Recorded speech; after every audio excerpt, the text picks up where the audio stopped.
Hello, hello. Welcome, everyone. Welcome to the Gems of Life show. I am your host, Fadwa. I'm so happy you're able to share this space with us. Oh, my goodness. I missed you. It's been a long time. I hope you're doing well.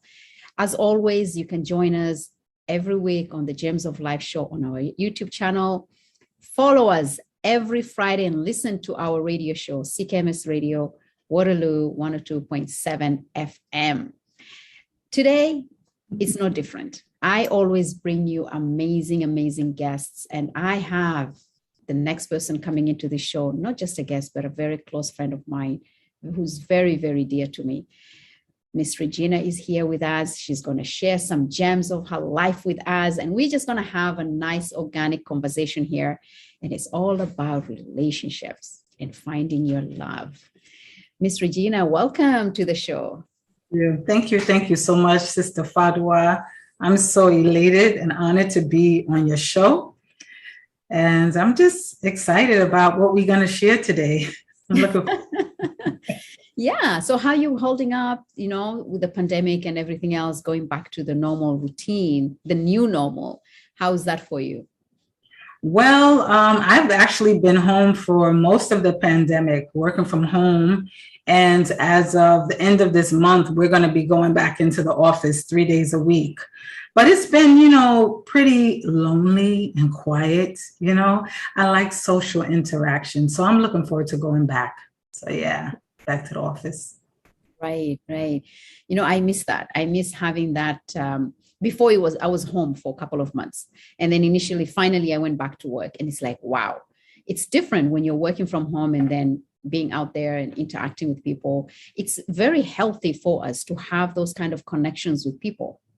Yes, it is. I totally agree. I think about people who don't have social interaction. They have no one at home. So it's even worse for them. But, both of us having children, we get a little interaction.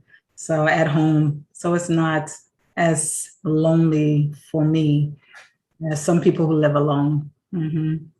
You know what? Sometimes even with children being at home, sometimes they themselves lock themselves in their room, and you're sitting there and you're thinking, and we are both single parents, and I'm thinking sometimes, and I'm like, both of them are in their room. I'm sitting by myself. I need to find myself somebody. To give me some company, because the children are growing, they have their own thing they're doing. They can only hang around with you for a short period of time. That's the attention span, right? And then you're left alone, and you're kind of thinking, okay, I need to start thinking about where my love life is heading, because this is not good right now. So how are you doing on your side? How are you feeling when it comes to that? Father. It's amazing how you brought that up, because just yesterday I was like in my emotions, right? So I was like sitting on the couch and just like trying to find some time for myself and watch some TV shows. And I'm like, you know what? It would be so nice if I had someone here with me, just to cuddle up and just watch TV together, just simple things, not anything. But when you have children, you have to think about, oh no, you don't really want to bring people around your children. With the pandemic, it makes it even more difficult. But yeah, it's just yesterday, I was feeling a little void there. So it's just amazing how you brought up this topic today. So I'm like, oh my gosh, it's been quite challenging. It is the longing, right? We all have that longing, and it's the human connection to be there, somebody to be there with you. We all have that, and it's natural. And oftentimes we shy away from it. We don't talk about it. We think, it's not something good we should be talking about. And for me, coming from a cultural point of view, where women will tell you, it's okay, just raise your children. You don't need no man. And I tell them, you don't need one. I need one. That's true. I am not denying myself that. Okay. Yes. So what are the challenges do you find, like, especially like you mentioned, during the pandemic? How has that changed for you? Well, you have to ask these questions like, who's vaccinated? Who doesn't wear masks? Am I crazy to even be thinking about socializing with anybody? Because, if you end up you have to think about your children at home as well, because even just meeting up with someone, you have to think about that's contact, right? So you really take your time and you just spend more time on the telephone just talking. And then you just want to make sure that this is going to be somebody that you're going to have a real connection with and that you want to grow with, because then you have to think about all those other factors in our new world that we're thinking about now with COVID. So that's really put a dagger on socializing and where you're going to go and where you're going to meet people. And if you want to be in the restaurants, or if you want to go to the museum, it's like, do you really want to be out and about? So it's changed a lot for me. It really has. It's so interesting how you talked about this social connection and even meeting, right? A few weeks ago, I have my other radio show that I talked about, and I was suggesting to the men and women out there, I said, there's Zoom dating, have meals together and meet on Zoom and talk and get to know each other. So you remove all those barriers that are out there for people who are not comfortable enough to go to the restaurants, for instance, or go to the museum, right? Going to the normal dating sites that people used to go to. And you can just start breaking those barriers and start getting out there and go into a Zoom date and sit down and make a meal and have a meal together and then connect. And like you said, you don't have to worry about masks. You don't have to worry about all the other stuff. If this person is vaccinated, all that is moved, right? Right. Yeah. I'm going to look into that. I never even heard of Zoom dating, but I think that's a great idea. And then, if you meet someone, and you start connecting with them and they're reluctant to do Zoom dating, it's like, oh, okay, scratch. You're off my list. Like, forget about it. But because you want to be able to take your time, you really do. But before COVID, there were other challenges, right? Weren't there other challenges for us with meeting people? Fadwa. We are using COVID as an excuse. We know that, right? To me, to be honest with you, over the couple of years, going through my journey on my breakthrough journey, finding out who I am, I have found so many things that I wish I knew back then. But then I know where I am right now is based on the journey that I have taken, right? So there's so many things that I know that I have learned now that I'm aware, and I'm so conscious about it, that it has brought me so much awareness and understanding to know that, you know what, I was clueless when it came to relationships. That's why I sucked at it. That's why I attracted the kind of people that I attracted. But then, you know what? They were there to teach me something. They were there to teach me who I am. Right. I didn't have the understanding then. I didn't have the awareness then, right? And I needed to be around these people that I met. I needed them to teach me who I was then, even though I didn't have the understanding. It's just now that I have that awareness. Right. Well, I totally agree. I mean, I used to I think what my issue was before was if someone was interested in me, right, I would spend some time and try to figure out if I could like them. Like, oh, he likes me. Oh, okay. Let's see if he's a decent individual, right? Mm-hmm. And so, but now what happens is that I think I'm more looking at what do I like, instead of just trying to entertain someone simply because they like me, right? And I never used to do that before. If someone approached me and I thought they were fairly decent, I was like, okay, even if I wouldn't have initially talked to them, like, he doesn't really seem to be my type. But just because someone was interested in me, I would be like, oh, well, let's see. He looks decent. Let me get to know him. But now I'm more like, you know what? I want to see what do I like first. Like, I feel like I should be doing more of the picking, in terms of what does your spirit tell you, Gina? Is there anything that's attracting you to this? Like, is there something in them that's attracting you to them, opposed to, oh, they like me first? So I'm trying to let my spirit be my guide now, instead of just going along with this person, that's what I'm doing. You just touched it, like, exactly. And I know we had this discussion before. That was me. It's like, as soon as somebody looks, and you know what? And this is where we have to be vulnerable and we have to be open and share this, because I know you sharing that and me sharing it, I'm pretty sure we are not the only ones. We are not alone in this. Mm-hmm. But speaking from my own experience, I went through the same thing. It was like, oh, he likes me. He chose me. Okay, that's good enough. And that was good enough. It was good enough to form a relationship just because he liked me. It didn't matter if I liked him. It didn't matter if I had feelings or, emotionally connected to him. It's because he liked me. That was enough for me. That was good enough for me. And just like you said, now, even for me, it's like, no, just because you like me, it's not enough. You are not getting this just because you like me. I have to like you first, and not just like you. I have to know if we're really aligned and connected on an emotional level. But I'm very curious to understand, for you, what do you think? Why do you think that happened? Because now for me, I understand why things happened the way they happened. I'm curious to hear your side. I know there was a void. There was something in me that needed the validation. And I didn't realize that. Like, I needed someone to say, you know what, you're beautiful. Like, oh, wow, you're attractive. Hey, I mean, it's like, I come to the realization where it's like, they're always going to choose you, Fadwa. Why wouldn't they choose you, Fadwa?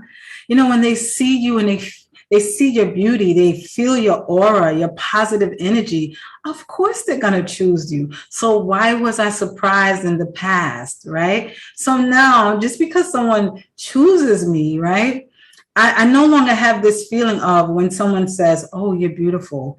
Oh, you're picture perfect or whatever. I love your smile. I love my smile now. And now I know what I have. So I'm like, yeah, you're right.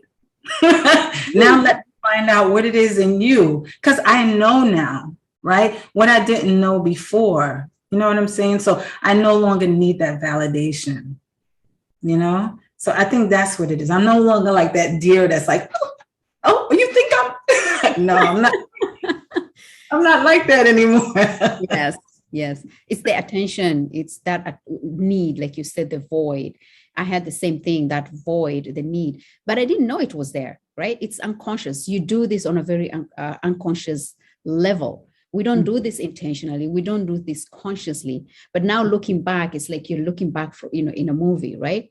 And you can see everything. And it's understanding why it happened, why things happen, and where you are at the moment and where you are right now.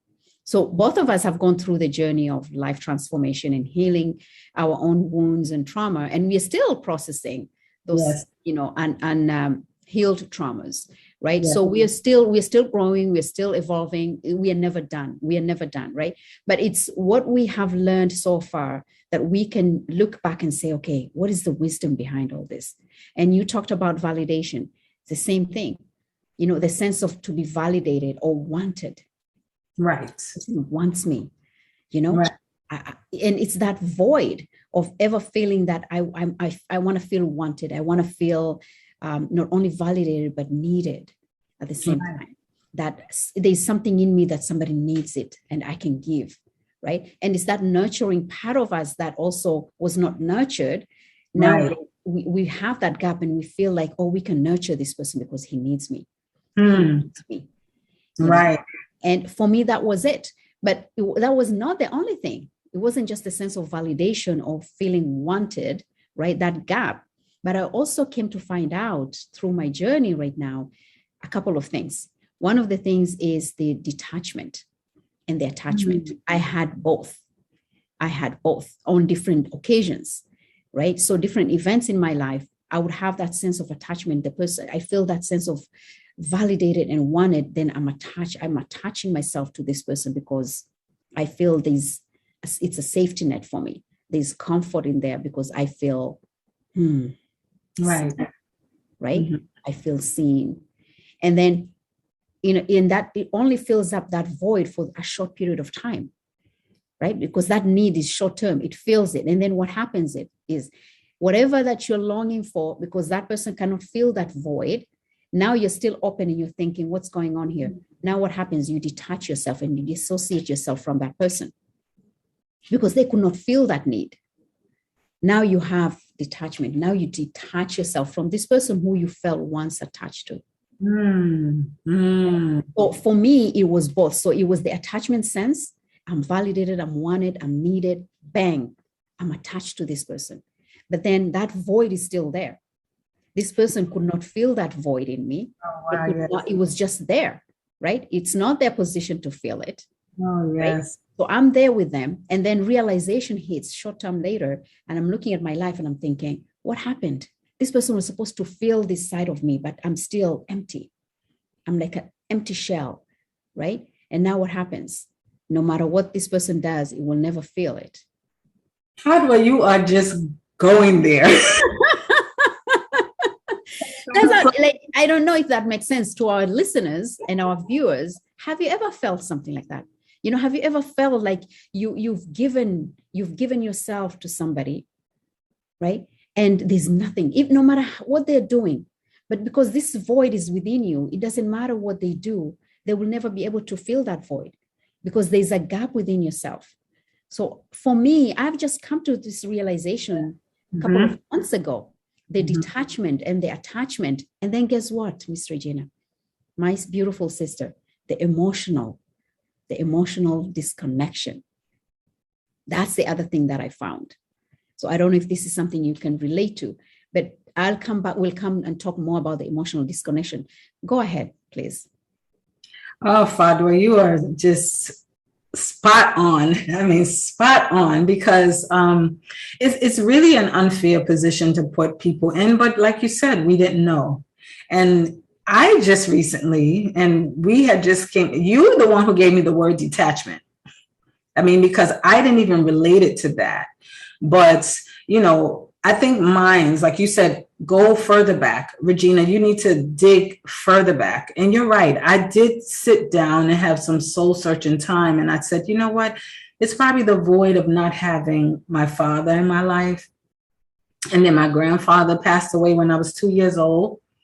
And then my mother only had one brother and 7 sisters. So I don't really have that male connection, right? But then I think what happens is that when my heart was broken at a young age, it's like from there, I learned how to detach. So no one could break my heart again. So I was very guarded. But what happens is that when you meet someone, because you're still attracted to the opposite sex, right? They come in, then they start getting comfortable, right? And I just came to this, and then they attach to you and you're afraid, you detach. So initially I'm attached to them, they get attached to me. And then I'm like, oh no, I feel scared. I feel vulnerable because it's like, no, now you need me. No, don't need me. Cause I don't even know if I'm going to be here. Don't attach yourself. And I'll just find some reason to just, and like you said, because it's not about them and it's really about me, you keep looking, thinking it's something wrong with that person, not realizing that it's right here. The void is in me. The problem is here. So I'm spending this time to really get to know me, because I'm like, you know what? When you have so much like a track record of broken hearts behind you, because you know all of them couldn't be wrong. You know, you realize, you know what? I don't want to do that anymore. You know, because even as we get older, like men are more broken because they got all this baggage from probably meeting women like us who have detached from the emotions. So they're like exhausted emotionally, and bless you. Thank you. So I said, you know what? I got to really dig down, do a lot of soul searching. And even though it gets lonely, it's just necessary to do the work and figure out what it is, you know, what it is that's causing the problem, you know? Absolutely. Like a few years ago, it was about I'm just trying to remember, 2011. And it was just after my 3rd divorce. I'm not ashamed to say it because there was nothing wrong in it. I know there's a lot of stigma around it. There's stigma around women who have been divorced more than once, and women judge women who are like that. Hey, it's my journey, it's my path, and I'm proud of it. because it brought me two beautiful, amazing, healthy children. Right. So in that, I came back and I'm asking myself, Regina, and that's the first time I had that awareness. And I'm asking myself, what just happened again? How could it happen again? Right? I get into these relationships wanting to be in these relationships long term. I invest in it. I'm there. So I'm thinking in my mind, I'm like, I'm putting everything in it. Why is it not working? And oftentimes we get into relationships, we have our own ideas. We have a preset image of this person that we want to spend the rest of our life. We have a preset notion of what the relationship and life is going to look like. And we get in there and we have no idea what we are bringing with us. We just have our own perception. We build this dream of how this relationship is going to look like. We forget that we are coming with baggage and we're bringing into that baggage into that relationship. Yes. And not only that, this other person is coming in and bringing their own baggage. And then now what happens in the first couple of, usually the honeymoon phase, after that reality hits. And then now you're looking at each other, and what happens is you see yourself through that person. I cannot speak for the other person, but I know they also see themselves through the other person. So we see each other through the other. It's like we are a mirror. We reflect on each other. And then that's when we see ourselves. And what do? We don't look at ourselves. We start pointing fingers. This person did this person did this is what they did. I am perfect. I've done all this. Yes. And you're looking at yourself like you have done everything you could, and you're pointing fingers. But in reality, everything that we say about that person is basically us. Yes. So to our listeners and viewers, just think about those moments where you're in a relationship right now, or even in your past. Look at those moments where you are pointing fingers. Every time you pointed a finger at that person, you're actually pointing a finger at you. Indeed. You're pointing one finger or two fingers, but the other three are pointing right back at you. That's who you are. So anytime you're saying this person is full of anger, maybe there is some anger in you. Yes. You have not paid attention. This person making me feel lonely. No one can make you feel lonely or alone. There's a part of you that needs to feel fulfilled, and only you can do that. I remember I did that. I'm like, I'm so alone in this relationship. So if I feel I'm alone in a relationship, how can that relationship work? Right? And how am I going to put that burden on this person? I have no right to put that burden on the other person.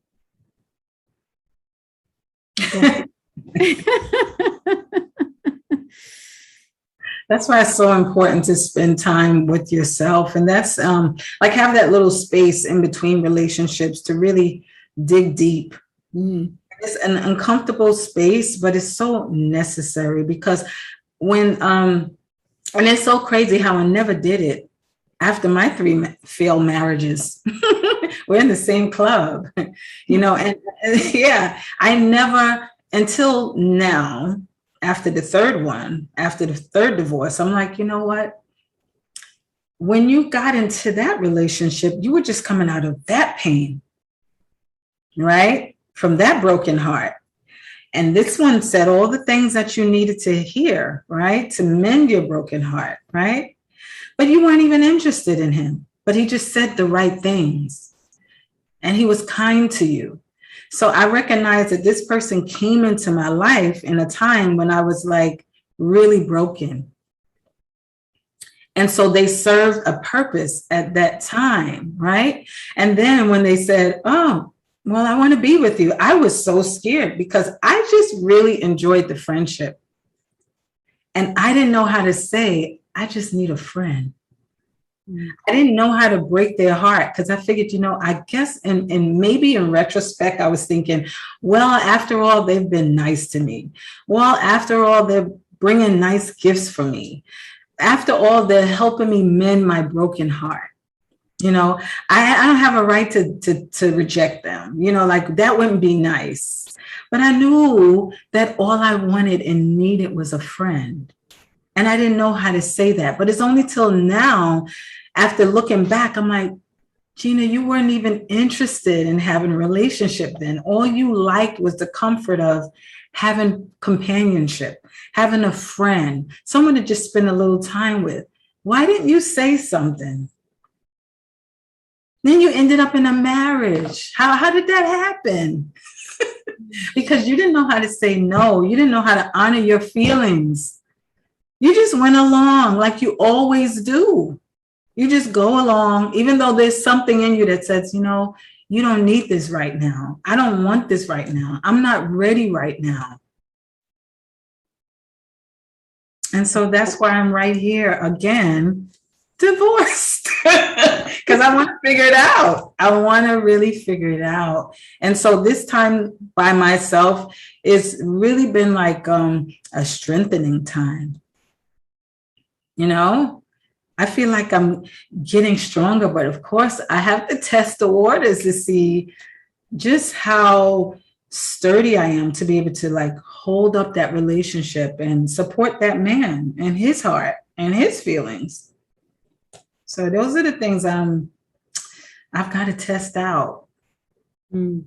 So the question now is, how do you begin that journey of testing it out, opening yourself to love, you know, going past those broken relationships and recreating a new life for yourself, right? And that's one of the questions we were asking ourselves. And, you know, being in the block, being on the block, we've been there, done that. We've learned from it, the wisdom. We now have the wisdom. I think one of the things that I loved when you talked about is giving yourself that space to know who you are. I think women, we don't take a lot of time to do that, to get to know who we are, what we want, what our needs are, what our emotions are, where we are at, you know, like do a full scan of our emotional well-being, you know, and asking ourselves the right questions. Am I ready to walk into this relationship fully emotionally engaged, right? One of the things for me, I know that I was not, because of the detachment and attachment, I was not emotionally connected. I was not emotionally connected. I didn't know that. I thought I was this, you know, amazing woman, romantic, you know, fun, social, all the other aspects that I thought, of course I am, right? But I thought that was it. I never understood there's another layer that actually creates this relationship and builds on it. And it's the foundation for any relationship, not just a love relationship. It could be with anybody. And that's the emotional connection we have with others. So for me, that to understand that, oh my goodness, I was not emotionally connected. And you touched upon going back to your childhood, right? And this is a conversation we've had privately and we've talked about it. And I right now, let me tell you, I am actually working on studying more about how our trauma, how it causes us where we are right now, that it dates back and it's actually related, and the studies around it that's related to our childhood. And now I understand that, right? And there is no shame talking about those things, because we cannot heal if we don't express them, if we don't communicate it, if we don't share, we don't heal. And it doesn't mean that you hate the person when you talk about them. You love them. The love is there, and you're not judging them, but you're just understanding things the way you understood as a 5-year-old, as an 18-year-old, or maybe a 15-year-old, right? Because we have a different perception, and how we perceived then, looking back now, you're thinking, oh, I got it all wrong. I perceived that whole event very different, but because I had a 5-year-old mind, and that was my understanding. So for me, the same thing, the detachment, the attachment, the disconnection, the emotional connection, there was no male figure there. I didn't grow up with a male figure, right? My father was away traveling. He was overseas working. So for many years, so he was not there. We had, uncles and grandfather, but they were not there presently. And if they were there, Africa, there is no that emotional connection, right? They didn't grow up with that. So, and I'm not saying that in a judgmental way. That's who they were, right? They cared, they loved, they provided. That was all enough. There was no emotional connection. We never grew up with emotional connection, because that's not the thing. That you're on a survival mode, bring food on the table, That is the number one priority. Make sure we have roof under our head, we have clothes, we have school fees paid for our schools, right? That was priority. So the emotional connection is something that I'm just learning now myself. And we'll talk this on the episode, how our own this emotional disconnection affects our own children. And that will be our next episode that we'll talk about. I know we have a lot to share on That's amazing. Yes. Yeah. So how do you feel yourself now when you do that scan, the emotional scan? How do you see yourself when it comes to your emotions, and how connected are you with yourself, so much so that you're confident enough now to go out there in the dating world? Well, I believe that I am emotionally connected. I think I was just like, I've always been emotionally connected because I always leave that impact where I can still have friendships with people even when it's over. And so it's so serious though, because it's a journey, right?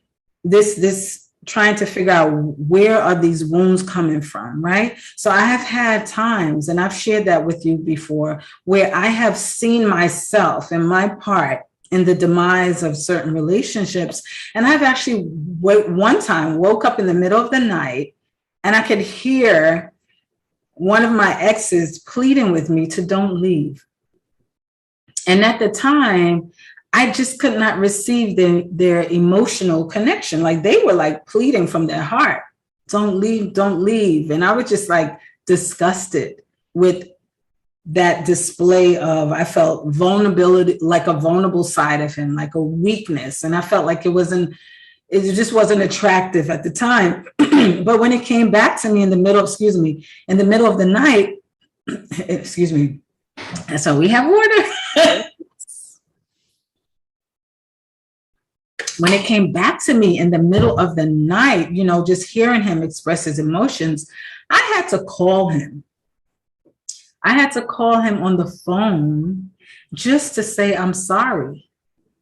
And I think that's part of emotional connection, is just being able to own up to, you know what, that wasn't wrong. Whatever you were going through at that time. And I realized that disconnect, where I could not receive his emotion at that time, was based on someone who hurt me in my family that was a male. I just put their head on his body. So it's like he was getting the pain and all the brunt of what I wanted to give to someone else. So it was like unprocessed emotions carried into that relationship. So when he was pleading with me emotionally, it's as if someone in my family that hurt me, that was a male, was standing there pleading with me. And I was just cold. I was just disconnected. So I think with you recognizing the ways that you have hurt others, it helps you get more in tune with their emotions. And then when you see the brokenness, like you said, with our people in terms of how we display our emotions and how we even receive each other, just recognizing those patterns, I think it helps you be able to recognize emotion and receive it in other people when you move on. Because now I'm like at that stage where I'm like, you know what? I want to be able to hear someone when they're expressing their heart to me, a man, right? It's okay. It's not a sign of weakness, right? And then be able to meet them where they're at. And then, you two can maybe dance together. But once again, I've got to test the waters. And so right now, this is just time to just strengthen your heart, spend more time in meditation and prayer. All of that is part of it, breathing exercises, all of that, and being happy alone by yourself, I love that. Yes. Being happy alone. We're often scared to be alone by ourselves, right?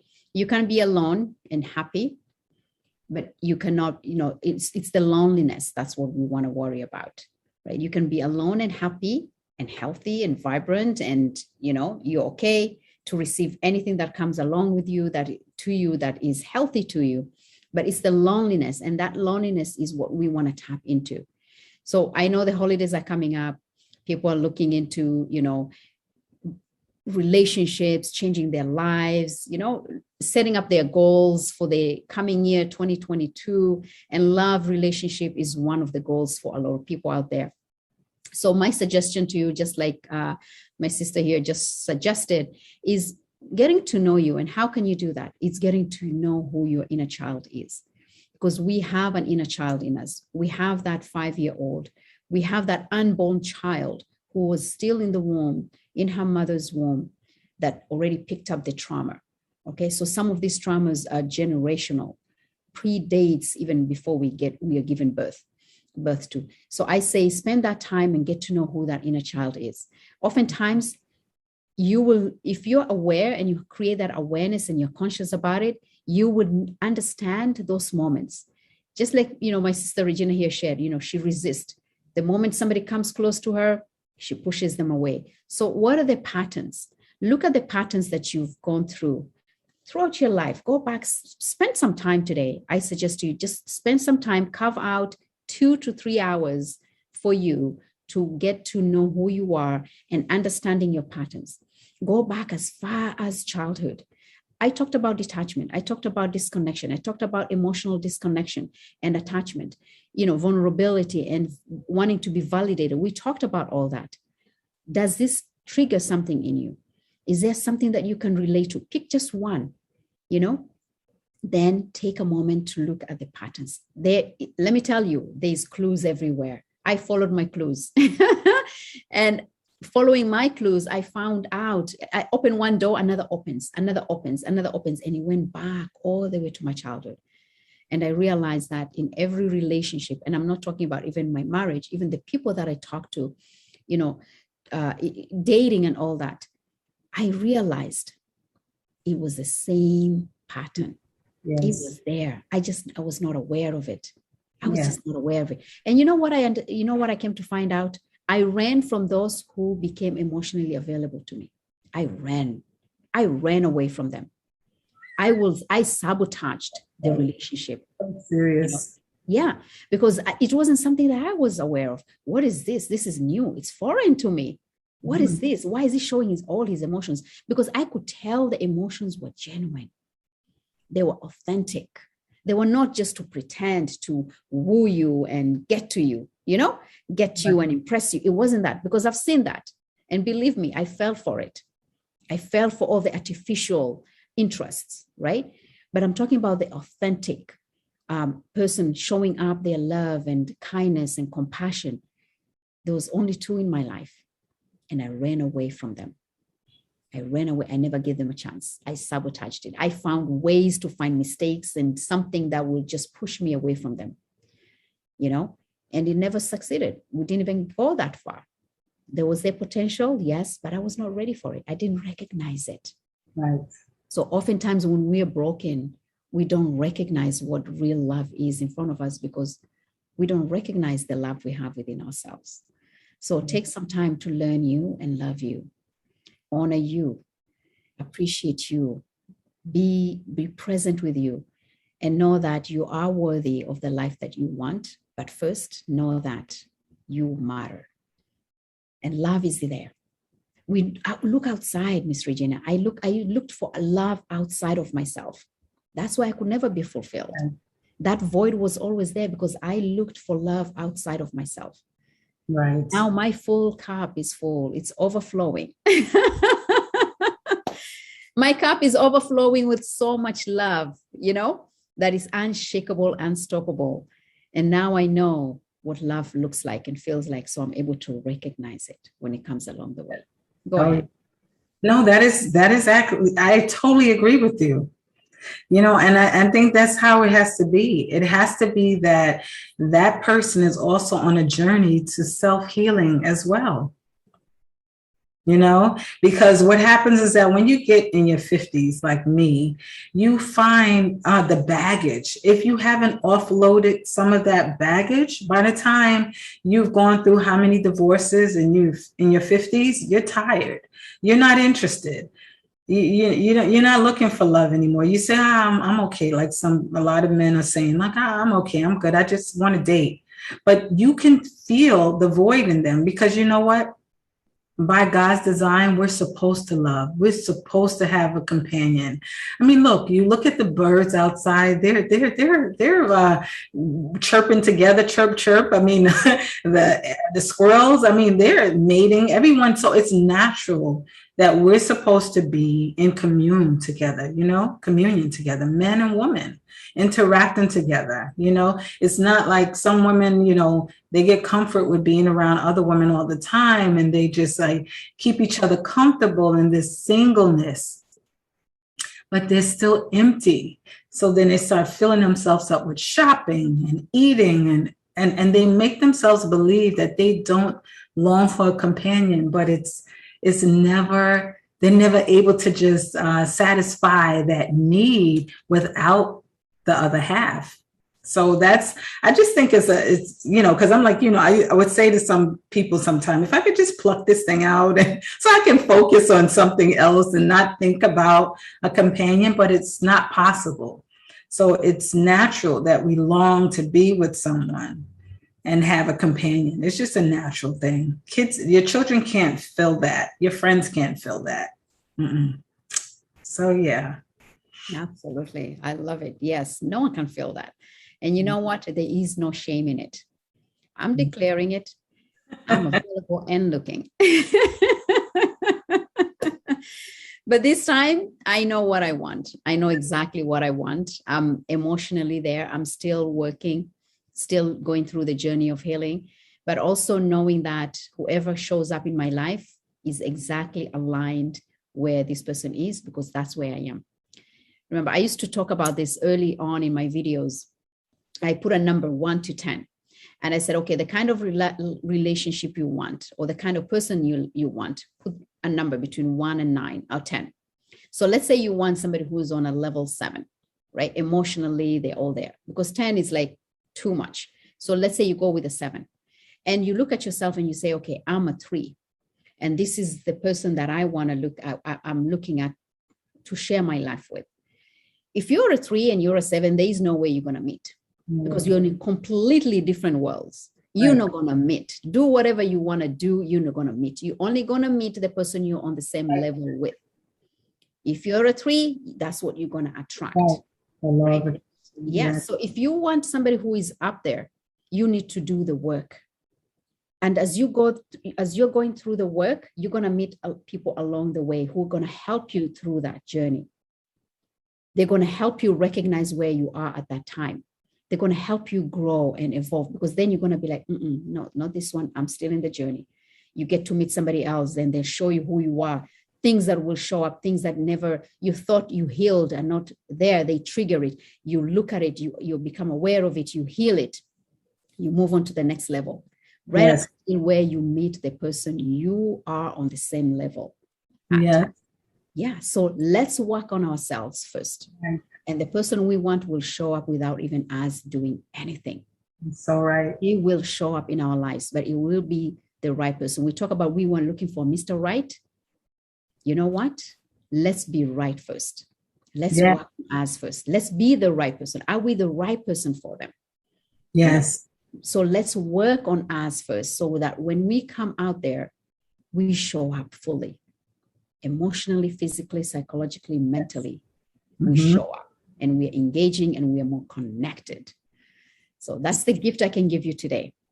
Show up for yourself, love yourself, fall in love with yourself, fill that cup with self-care and self-love and compassion and forgiveness. Connect to that inner child. I'll do one quick exercise for our audience and listeners, please. I did this. I'm a practitioner, a Ho'oponopono practitioner. And the practice really, really helped me reconnect to my inner child. So do this twice a day. Go back to a place where it's nice and quiet.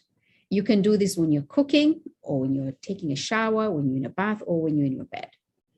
Or if you want, when you're taking a walk, whatever it is.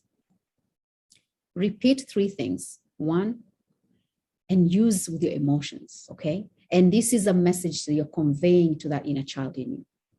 I love you. And the reason you're saying I love you is what? Because maybe this child never felt loved. So you're telling this inner child, I love you. I love you. And repeat it as many times as you can until you feel connected to it.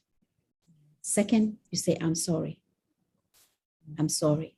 And say what you're sorry for. And then please forgive me. Please forgive me for not loving you.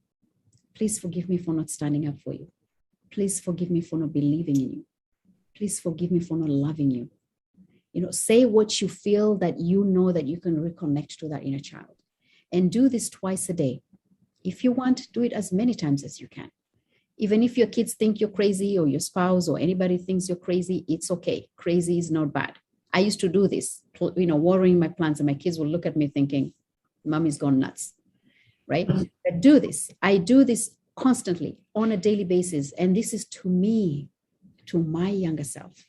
You can do that. Second thing you can do is maybe write a letter to your younger self. The things you wished you had heard, the things you wished you would have been told, the things you wished, everything that you wished that would have happened at a younger child. When you're young, you can do that and then say those things. You're kind of parenting or mothering that inner child again. You're remothering your inner child. And you will believe the things that will start happening and unfold. So start doing that. And I hope this would help you. Miss Regina, I'll leave you with the last words, please.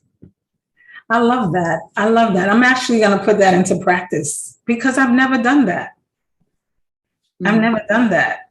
It's one thing to recognize those things that you didn't have or those things that hurt you when you were smaller, but it's another thing to look at that child and, like they're right there and see yourself hugging that child and nurturing that child and comforting that child. That's something I've never done before. So thank you so much for that. I really appreciate that. And just your warmth and your presence. And, I just feel like when I'm in your presence that it's going to be okay, because we're going on this journey together. We both have very similar backgrounds. So it's like, you just feel a sense of warmth and comfort. And I'm so thankful that we, ended up on the same path and we crossed each other's path. And then I just listened to my heart when it says, reach out to that woman, get to know her, connect with her, your spirit and your beauty. And it just from inside out just drew me in. So I'm so honored to be on your show today. I just wanted to thank you. Thank you so much. Really. Thank you. Thank you for coming. And thank you for reaching out to me. It was the same thing. I felt the same energy from you. You live in the US, I live in Canada, for our viewers and listeners, just in case we didn't mention that, So imagine the connection, the human connection. We all long for that human connection. And just look at the life, right? How we have just our life just aligned together. The history we share, the journey we share, the experiences that we share, it's amazing. And it goes to show you that we all have shared experiences. We all have shared experiences. It's just when the only way is when you start talking about it and getting to know people, you be like, oh my God, I'm not alone. I'm never alone. Yeah. Thank you. I love you for being here. I love you for who you are. And I honor you. I honor your presence. I honor your energy. I honor your humanness, Miss Regina. So thank you for being on the show. Thank you for being there. Well, to everyone, all our listeners and audience listening to this show today, I really hope you're able to pick something. We'll be back. Me and my sister here will be back. We have so many things to share, and I'm super, super excited to bring different topics we're going to be talking about, parenting, all the other stuff, relationships, like anything and everything we'll be talking about. Nothing is off limits. Okay. So I'm happy to bring my sister, Miss Regina, back next time, and we'll bring more inspirational topics. Everyone else, please stay well and safe. I love you. I honor you. Take care and stay well and safe. Please subscribe to our YouTube channel, like, comment, and share so others can benefit as well. Until then, stay well and safe. Remember, aspire to inspire. Take care.